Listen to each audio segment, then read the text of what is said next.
friends, welcome to you all. Today let us discuss on map symbolization. Maps are graphic representation of the real world and a way of communicating spatially related information about the world we live in. Map makers have classified map products into two broad categories that reflects these two concepts in the form of reference maps and thematic maps. Reference maps are a representation of features such as rivers, lakes, roads, topography, cities, villages, etc. Thematic maps are maps which focus on features and display its spatial pattern accurately. The example demonstrates the variation in life expectancy, that is in years, in Africa and proportion of Southern Europe and the Middle East. Map symbolization. The graphic language that we use to represent information about the world, whether it is thematic or referential, consists of points, lines and area symbols. Point symbols can take the form of dots, circles, letters, icons, pie graphs and represent the locations of features, depict relative magnitude. Line symbols take the form of lines, dot strings, double lines, contours, hatched lines and represent linear elements such as roads, streams, etc.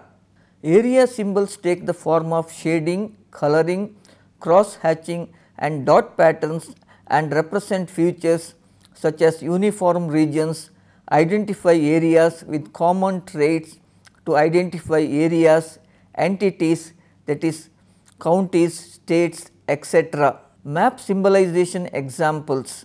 Point symbol data can be used to show the distribution of cities in a particular country.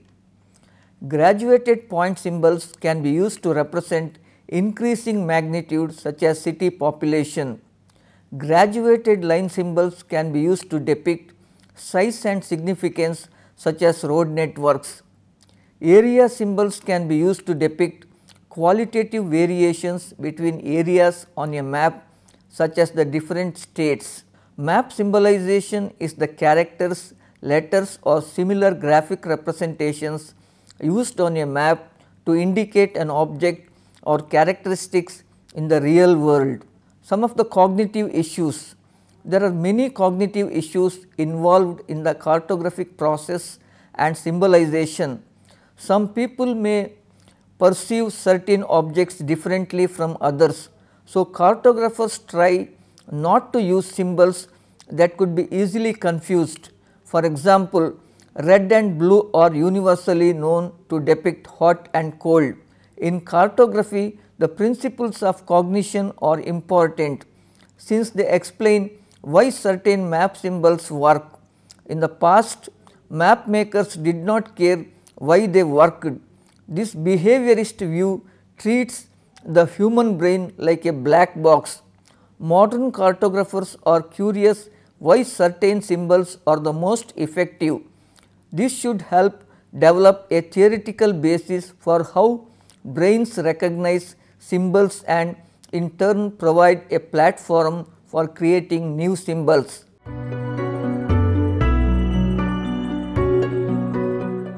Let us see what are topographic maps. Topographic maps show the shape of Earth's surface by using contour lines, the lines on the map that join points of equal elevation. They are among the most well known symbols on modern maps as they are self-explanatory and accurately represent their phenomena. They make it possible to depict height, depth and even slope. Contour lines will be closer together or spaced apart to show the steepness of the area. If the line is spaced closer together, it means that there is a steeper slope. If they are farther apart, the area has a low slope. An area of low slope generally uses contour intervals of 10 feet or less. Areas that contain mountain or other high slope can use an interval of 100 feet. Apart from showing just contour lines, topographic maps also use a lot of map symbols to represent its features. Features are represented by using point, line and area symbols. Individual features such as houses are shown as point symbols like a small dot or square. However, a cluster of houses or neighborhood can be shown as a shaded area or polygon. Areas of importance or landmarks may receive special symbols that represent what they are. For instance, a church may be symbolized as a picture of a little church, or cross or the town hall may have a special color or symbol. Many of the features are represented by straight, curved, dashed or solid lines. They may also be colored to represent different classes of information. The typical color standard for topographic maps depicts contours in brown, bodies of water in blue, boundaries in black and grids and roads in red. Topographic maps may use different colors to represent area features. Most topographic maps will use green for vegetation or national parks and wildlife management areas. Rivers, lakes and other water bodies are represented by blue color. A map is a smaller representation of an area on the earth's surface. Therefore, map symbols are used to represent real objects. Without symbols, maps would not be possible. Both shapes and colors can be used for symbols on maps. A small circle may mean a point of interest, with a brown circle meaning recreation, red circle meaning services and green circle meaning rest stop. Colors may cover larger areas of a map, such as green representing forested land and blue representing waterways. To ensure that a person can correctly read a map legend is a key to all the symbols used on a map. It is like a dictionary, so you can understand the meaning of what the map represents.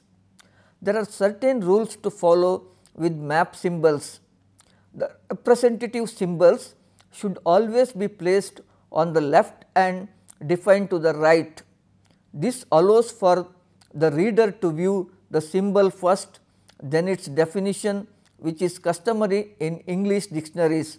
In most cases, representative symbols should be vertically displayed and the symbols should be horizontally centered. The symbols should be vertically centered with the definitions. The definitions are supposed to be horizontally centered to the left.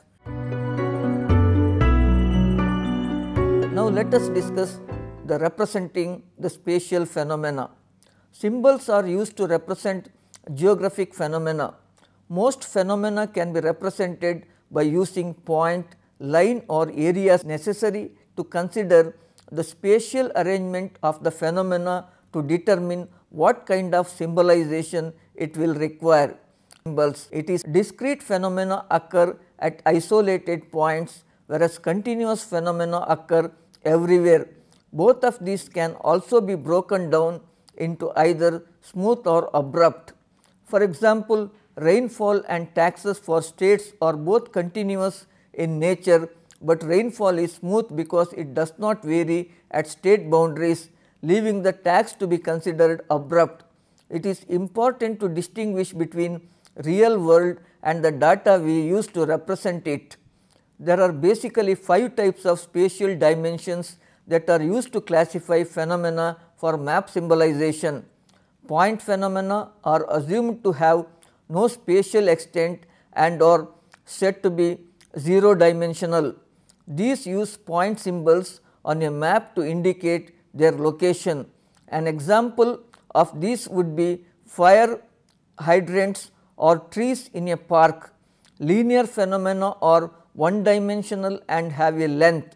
This would include any line feature on a map like roads or sidewalks. Aerial phenomena are 2 dimensional that has both a length and a width. The best example of this would be a lake or other body of water. When volume comes into consideration, it is broken down into 2 types, 2.5 dimensions and 3 dimension. A good example of 2.5 dimension would be the elevation of a place above sea level, while 3-dimensional being any 3-dimensional objects. Ranking. An important factor in map symbols is the order in which they are ranked according to their relative importance. This is known as the intellectual hierarchy. The most important hierarchy is the thematic symbols and type labels that are directly related to the theme. Next comes the title, subtitle and legend. The map must also contain base information such as boundaries, roads and place names. Data source and nodes should be on all maps. Lastly, the scale, neat lines and north arrow are the least important of the hierarchy of the map.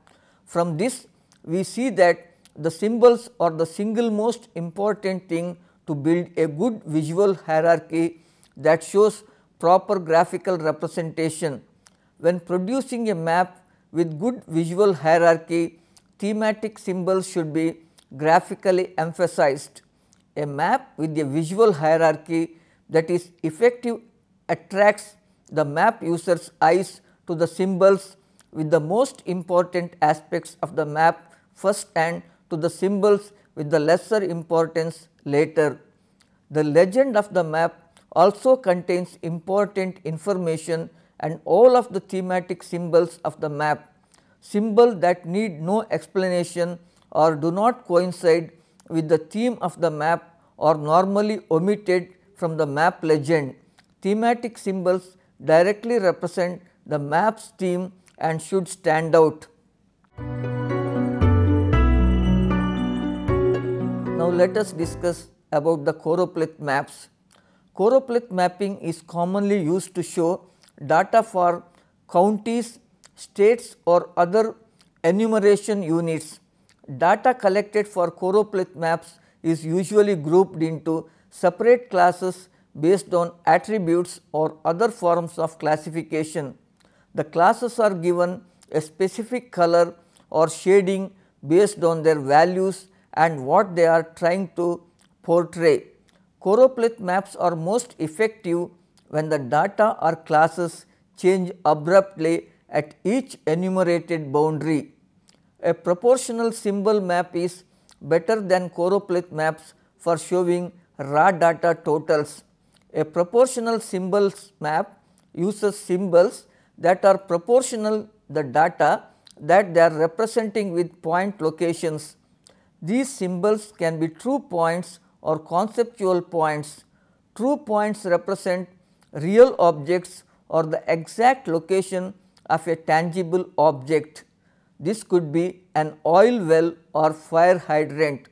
A conceptual point represents the center of the enumeration unit such as a cornfield. The raw data on proportional symbol maps go hand in hand with the data shown on choropleth maps.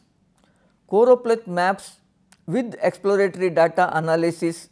The choropleth mapping technique, which uses ranges or graduated color, is a type of thematic mapping that focuses usually on a single theme with the data summarized by statistical or administrative areas.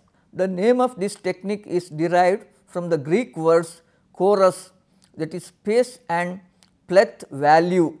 The exploratory data analysis, that is EDA, can help in choosing the most appropriate method for creating choropleth maps, although almost all types of analysis using geographically related data are exploratory. The term exploratory data analysis has a very specific meaning. EDA is a simple and relatively new approach developed in statistics about 2 decades back. It involves testing whether the distribution of data is uniform or normal, and if there are any extreme values or outliers. EDA also incorporates visualizing and analyzing the patterns in distribution of data using such graphical tools as histograms, box plots or the quantile QQ plots. Other typical EDA tools include factoring variables, stem and leaf plots, spread versus level plots, or testing homogeneity of variances.